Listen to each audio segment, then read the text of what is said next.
Barcelona está mal, muy mal, y no lo digo yo, hablando con cualquier barcelonés, cualquiera. La respuesta es casi siempre la misma. La ciudad está muy lejos de lo que una vez fue. Eso en Barcelona ya no te lo discute nadie. Y tristemente, los datos les dan la razón. Solo fijaos en esto. En el tiempo que vais a pasar viendo este vídeo, en Barcelona habrán ocurrido 4 robos. No es una exageración. Son datos del Ministerio del Interior. 87.321 robos al año, uno cada 6 minutos, lo que la convierte en una de las ciudades con más robos de toda Europa. Su índice de criminalidad es un 50% más alto que el de Madrid, y la situación está llegando a tal punto que noticias como estas cada vez son más normales. Matan a tiros a un hombre ante una comisaría de la Policía Nacional en Barcelona. El sospechoso se ha deshecho del arma y de un casco de bici en una plaza cercana. Los Mossos barajan un posible ajuste de cuentas. Y cuando decimos que son más habituales, es literal. En las últimas semanas, la ciudad ha registrado hasta 4 asesinatos con armas de fuego. Pero lo peor es que este no es, ni de lejos, el único problema, porque mientras la seguridad se deteriora, vivir en Barcelona se ha vuelto directamente imposible para una parte enorme de su población. Barcelona cerró 2025 como la ciudad más cara de España para alquilar, con un precio medio de 23,8 euros por metro cuadrado. Desde 2015, el coste prácticamente se ha duplicado y encontrar piso se ha convertido en una auténtica odisea. Barcelona es hoy la ciudad con mayor presión de demanda de alquiler de toda España, con más de 430 personas compitiendo por cada vivienda que sale al mercado. Seguridad, vivienda y podríamos seguir. La lista es larga. Pero antes de continuar con ella, hay que hacerse la pregunta importante: ¿cómo ha llegado Barcelona hasta aquí? Lo cierto es que no hay una respuesta única, pero hay un nombre que aparece una y otra vez cuando los barceloneses buscan un responsable. Ada Colau, alcaldesa de Barcelona entre 2015 y 2023. Una figura, estaremos todos de acuerdo, muy pero que muy peculiar, porque Colau llegó a la alcaldía de una de las ciudades más complejas de Europa sin prácticamente ninguna experiencia en gestión pública, sin haber dirigido jamás una administración. Su bagaje era otro: el activismo, la calle y una defensa a ultranza de la ocupación. De hecho, ella misma había sido ocupa. Y muchos españoles la conocieron exactamente así, en vídeos virales como este, disfrazada de supervivienda en medio de una protesta. Lo que, como vais a ver, anticipaba bastante bien el tipo de alcaldesa que iba a ser. Supervivents som tots i totes. I apareixerem allà on es fa un ús electoralista de l'habitatge. I que no ens diguin que la solució, que no ens diguin que es construir més. Y claro, como os podéis imaginar, semejante perfil histriónico no hizo precisamente una gestión modélica de la ciudad, todo lo contrario. Para que os hagáis una idea, bajo su mandato, el ayuntamiento llegó a promocionar activamente la ocupación, y titulares como este estaban a la orden del día. El Ayuntamiento de Colau imparte cursos de ocupación para jóvenes basados en teorías anarquistas. Y esto es solo la guinda del pastel, porque hizo mucho más, muchísimo más, y es justamente lo que vamos a ver en este vídeo, respondiendo además a 3 preguntas fundamentales. Primero, ¿cómo ha llegado Barcelona hasta aquí? Segundo, ¿qué hizo exactamente Ada Colau para hundir la ciudad? Y tercero, ¿puede Barcelona recuperarse? En este vídeo lo vamos a ver. Pero antes, os recuerdo una cosa: si estáis en un momento de vuestras vidas en el que os gustaría empezar a invertir vuestros ahorros, en solo unos días, este domingo 21 de junio, presentamos la nueva edición de la formación en inversión, multimercado y diversificación que organizamos junto a la Universidad de las Hespérides. Estamos hablando de un programa universitario online de 1 año de duración, organizado alrededor de 12 módulos, uno por mes. Y en cada uno de esos módulos se explica cómo invertir en cada una de las categorías de activos: renta fija, renta variable, inmobiliario, metales preciosos, derivados, materias primas, cripto. Más de 300 horas de formación impartidas por más de 30 profesores especializados, cada uno de ellos en los módulos de renta variable, renta fija, que hemos mencionado antes. Además, completando el curso, se obtiene el título especialista universitario con 30 créditos ECTS europeos. Esta será la tercera edición de este programa universitario por el que ya han pasado más de 5.000 alumnos, con una valoración media de satisfacción entre el alumnado de 9,25 sobre 10. Es un programa universitario dirigido a todo el mundo, sin importar la edad, si tienes formación previa o tu lugar de residencia, porque al ser online se puede cursar desde cualquier parte del mundo. Así que, si quieres formar parte de la tercera edición de este programa universitario, apúntate a la sesión informativa del próximo 21 de junio a las 7:07 de la tarde, hora de Madrid. En esa sesión de presentación online ofreceremos todos los detalles sobre esta tercera edición, la estructura del curso, los nombres de todos los profesores, el precio de la tercera edición, el procedimiento para matricularse, etc. No te quedes fuera y consigue tu plaza si quieres aprender a invertir y a tomar el control sobre tus ahorros.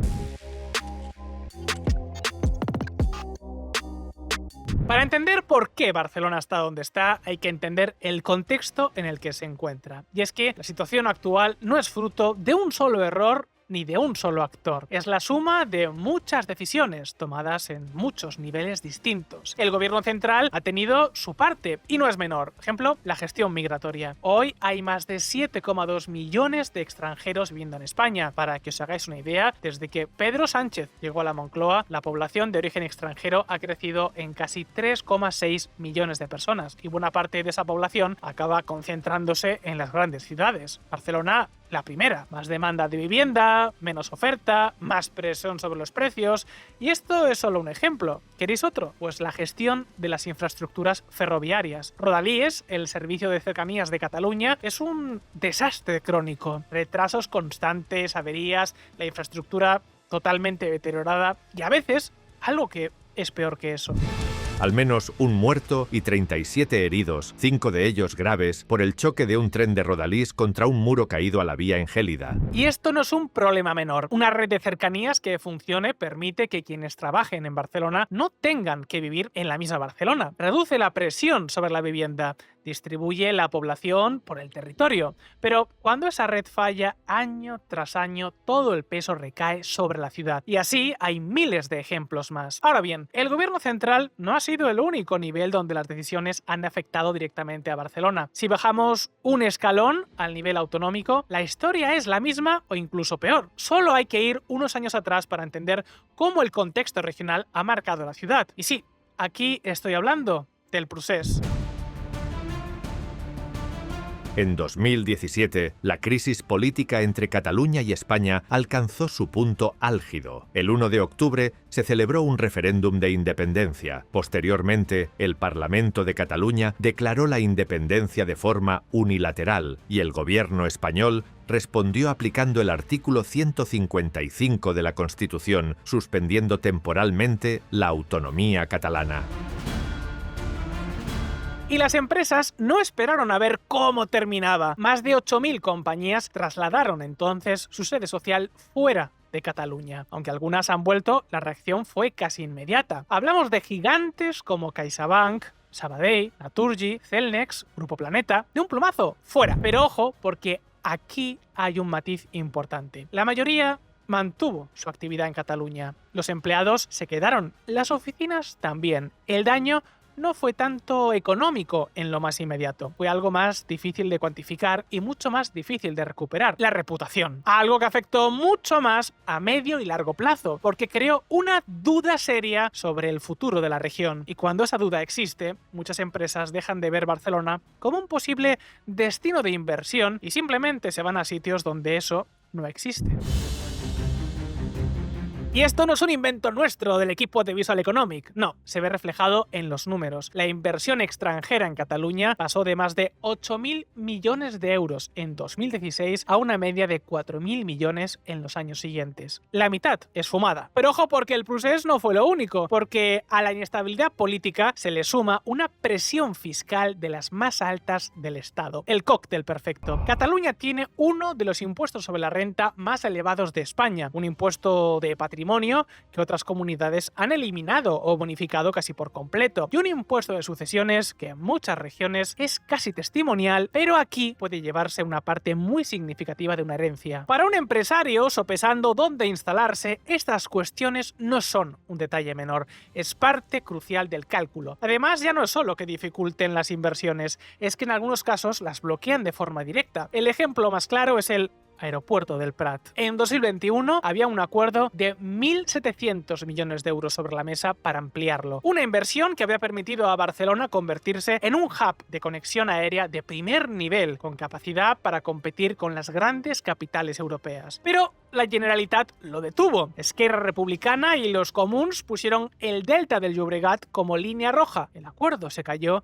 y el gobierno suspendió la ampliación. Barcelona se quedó con un aeropuerto saturado, mientras Madrid seguía atrayendo rutas intercontinentales que podrían haber pasado por la capital catalana. Ahora existe un nuevo proyecto de ampliación, pero las obras no comenzarán hasta 2030 y no estarán terminadas como mínimo hasta 2033, una oportunidad perdida que difícilmente volverá a repetirse. Y si pensáis que ya hemos visto lo peor, os equivocáis, porque ya no es que el gobierno central y la Generalitat hayan tomado malas decisiones por separado, es que hay casos en los que han ido de la mano para conseguir algo verdaderamente notable: destrozar por completo el mercado de la vivienda en Barcelona. En 2023 el gobierno central aprobó la ley de vivienda. El objetivo era claro: contener los precios del alquiler declarando zonas tensionadas y limitando las rentas. La idea era sencilla: si el Estado pone un techo a lo que puede cobrar un propietario, los precios bajarían y los inquilinos podrían permitirse vivir en la ciudad. El problema es que este razonamiento ignoraba por completo cómo funciona un mercado, porque cuando hay un control de precios, lo que se genera es escasez. Siempre, sin excepciones. Y eso es exactamente lo que ha pasado en Cataluña, la comunidad autónoma que decidió aplicar esta ley de forma más agresiva y que por tanto más ha sufrido sus consecuencias. Ya lo vimos antes, el precio del alquiler en Barcelona no ha parado de subir y encontrar pisos ha vuelto prácticamente imposible. Pues bien, esta ley tiene mucho que ver, porque ante el control de precios, muchos propietarios han tomado una decisión muy lógica: directamente dejan de alquilar, y los números lo confirman. En apenas 3 años, Barcelona ha perdido casi 50.000 viviendas del mercado del alquiler. Para que os hagáis una idea de la magnitud, hace unos años había unas 130.000 viviendas disponibles en la provincia. Este año la previsión es de apenas 79.000, casi la mitad del parque esfumado. Pero si somos justos, esta no ha sido la única causa de la crisis habitacional en Barcelona. Y aquí es donde entra la protagonista que os hemos presentado, Ada Colau. Por ejemplo, una de las medidas que más afectaron a este sector fue la modificación del Plan General Metropolitano, aprobado en diciembre de 2018. Una nueva norma que obligaba a que en cualquier promoción de más de 600 metros cuadrados, tanto obra nueva como grandes rehabilitaciones, el 30% de los pisos fueran vivienda de protección oficial. Y claro, esto provocó que buena parte de las promociones simplemente no siguieran adelante. ¿Para qué construir en Barcelona si tienes que ceder 1 de cada 3 pisos? Los números hablan por sí solos. Según datos del propio Servicio de Concesión de Licencias del Ayuntamiento de Barcelona, entre diciembre del 18 y julio del 22 se concedieron exactamente 11 licencias de obra con esa reserva del 30%. 11 licencias en casi 4 años. El resultado: 52 viviendas protegidas construidas. Colau prometía 330 al año. Consiguió 52 en 4 años y con un coste brutal para el conjunto del mercado. Pero esto no es todo, porque además de desincentivar a los promotores, Colau hizo algo que pocos alcaldes se habrían atrevido a hacer: incentivó activamente la ocupación ilegal. Cataluña se corona como la comunidad con mayor tasa de ocupaciones ilegales. Barcelona, además, encabeza la clasificación a nivel provincial, con 85 casos contabilizados. Un apoyo que generó una incertidumbre jurídica sin precedentes entre los propietarios. Es verdad que ella no fue el único factor, pero sin duda hizo que la situación empeorara. Porque Colau no se quedó en los gestos.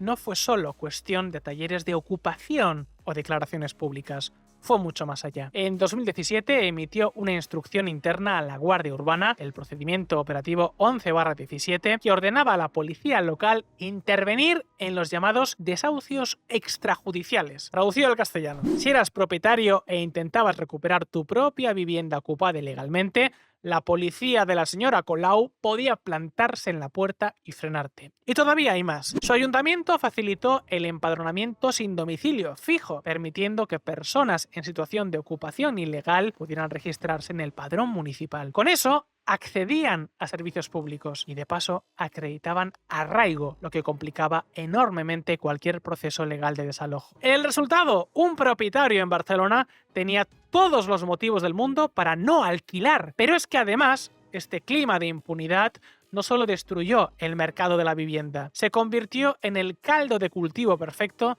para otro de los grandes problemas de Barcelona. Y es que ese clima de impunidad no tardó en atraer a quienes más se benefician de él, porque un piso ocupado es el escenario ideal para montar una plantación de marihuana, sin contrato, sin nombre, sin rastro y con la cobertura legal que el propio ayuntamiento había construido. El crimen organizado no tardó en darse cuenta y lo capitalizó. Fue la puerta perfecta para que grupos mafiosos aprovecharan las peculiaridades de la ciudad y la convirtieran en un hub del crimen organizado. Eso sí, fue la puerta, porque la ciudad ya reunía otros factores que la hacían especialmente atractiva. Barcelona reúne una combinación de factores que la convierten en uno de los destinos más atractivos de Europa para el narcotráfico. El puerto, que facilita la logística a escala continental. El clima, que permite cultivar marihuana con una productividad imposible de igualar en el norte de Europa. Y la frontera francesa, a 2 horas, que convierte la ciudad en el punto de salida perfecto para distribuir droga por todo el continente.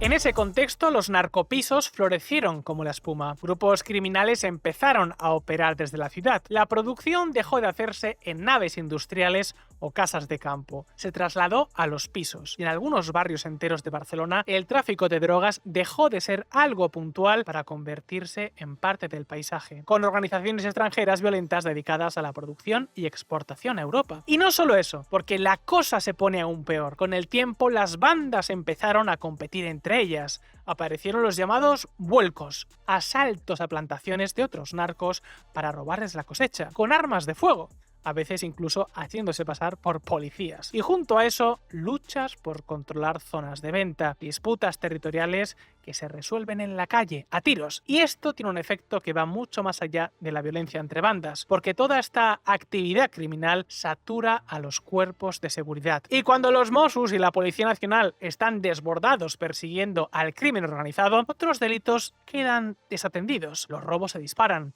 la inseguridad se extiende y la ciudad entra en una espiral de la que cuesta mucho salir, y que explica perfectamente los titulares con los que abrimos este vídeo. Matan a tiros a un hombre ante una comisaría de la Policía Nacional en Barcelona. El sospechoso se ha deshecho del arma y de un casco de bici en una plaza cercana. Los Mossos barajan un posible ajuste de cuentas. Pero Colau no solo dejó una herencia de inseguridad y un mercado de la vivienda destrozado, porque mientras todo esto ocurría, la alcaldesa tenía otros proyectos en mente. Proyectos que una vez más serían un gran fracaso. El urbanismo verde. En el apogeo máximo del ecologismo, Ada Colau no podía quedarse corta y en 2020 impulsó la zona de bajas emisiones de Barcelona. Más de 95 kilómetros cuadrados delimitados por las rondas que abarcan prácticamente toda la ciudad. Dentro de ese perímetro, de lunes a viernes, entre las 7 y las 20 horas, prohibidos todos los vehículos sin distintivo medioambiental. Esto es, los coches de gasolina anteriores al año 2000 y los diésel anteriores al 2006. Sin etiqueta, te quedas sin acceso. Y las multas de entre 200 y 500 euros para quien se saltara la norma. Pero esto era solo el principio, porque la normativa ya venía con un calendario de endurecimiento progresivo incorporado. Desde enero del 26, los vehículos con etiqueta B, los de gasolina matriculados entre 2000 y 2006 y los diésel entre 2006 y 2014, tampoco pueden circular en los días de alerta por contaminación. Y en el año 2028, la prohibición para todos ellos será permanente, sin excepciones, sin importar si hay alerta o no. Traducido al castellano, si tienes un coche de más de 10 años y vives en Barcelona, el sistema está diseñado para expulsarte de las calles. O dicho de otra forma más clara, si no tienes dinero para comprarte un coche nuevo, te fastidias. Y eso tuvo consecuencias muy reales para mucha gente. Autónomos que de repente tenían que elegir entre cambiar de vehículo o cambiar de negocio. Trabajadores que usaban su coche cada día para llegar al trabajo y que de pronto se encontraban con una multa de 200 euros si se equivocaban de calle. Repartidores, fontaneros, electricistas, gente que necesita el vehículo para ganarse la vida, no para dar una vuelta. Pero ojo, porque la zona de bajas emisiones era solo la mitad del proyecto urbanístico de Colau, porque tenía otro plan que iba a transformar Barcelona todavía mucho más. Y sí, aquí estamos hablando de las superillas, las supermanzanas. Si veis Barcelona desde el aire, lo primero que os llama la atención es la cuadrícula. Manzana tras manzana, todas iguales, todas perfectamente alineadas, extendiéndose kilómetros en todas direcciones. Es el Eixample, el proyecto del urbanista Ildefons Cerdà, trazado en el siglo XIX con una idea muy clara. Una ciudad sin jerarquías, donde todas las calles tienen el mismo peso y el tráfico fluye de forma homogénea. Un diseño tan elegante que hoy se estudia en las mejores escuelas de arquitectura del mundo. Pues bien, Colau decidió que ese diseño había que cambiarlo. La idea era esta: coges 9 de esas manzanas, las agrupas en un bloque más grande y dentro de ese bloque cierras el paso a los coches. Sobre el papel, la idea tenía su lógica. Menos coches en las calles, menos ruido, menos contaminación, más espacio para la gente. El urbanista Salvador Rueda llevaba décadas desarrollando el concepto y algunas ciudades europeas habían aplicado variantes similares con resultados razonables. Pero claro, una cosa es el modelo teórico y otra muy distinta es la ejecución en una ciudad de 1,5 millones de habitantes, con un tejido comercial denso, una red de distribución de mercancías que mueve la economía de toda la región y vecinos que llevan décadas viviendo en el mismo barrio. Y aunque los resultados fueron mixtos, la planificación fue directamente nefasta, porque el ayuntamiento no contempló lo básico. El tráfico que sacas dentro de la superilla no desaparece, se va a las calles de fuera. Los comercios del interior de la superilla perdieron clientes que antes llegaban en coche y ya no podían aparcar. Los camiones de reparto se quedaron sin zonas de carga y descarga y los vecinos sin parking. En definitiva, Colau hizo muchas cosas mal, algunas peores que otras, y hubo cosas que tampoco fueron del todo su culpa. El gobierno central, la Generalitat, el Procés, la ley de vivienda. Barcelona es una ciudad con muchos niveles de gobierno y muchos actores que han empujado en la dirección equivocada. Pero seamos sinceros, su paso por el ayuntamiento no fue bueno para la ciudad. Los datos están ahí. Ahora bien, Colau ya no está y Barcelona podría intentar volver a ser lo que fue. ¿Puede lograrlo? Por supuesto, porque Barcelona sigue siendo Barcelona, el puerto más grande del Mediterráneo, una de las ciudades más visitadas de Europa, un ecosistema tecnológico y de startups que han atraído a algunas de las empresas más importantes del mundo, la sede del Mobile World Congress, el mayor congreso de tecnología móvil del planeta, una marca reconocida en cualquier rincón del mundo, con un clima, una arquitectura y una calidad de vida que pocas ciudades pueden igualar, una parada obligatoria hasta para su santidad. Los mimbres están, el potencial existe, lo que ha fallado es la gestión y ahí está la clave. Para que Barcelona recupere lo que ha perdido, los cambios van a tener que llegar en seguridad, en vivienda, en política fiscal, en urbanismo. La pregunta es si sus políticos están dispuestos a hacerlo. ¿Vosotros qué opináis? ¿Creéis que Barcelona va a conseguir darse la vuelta?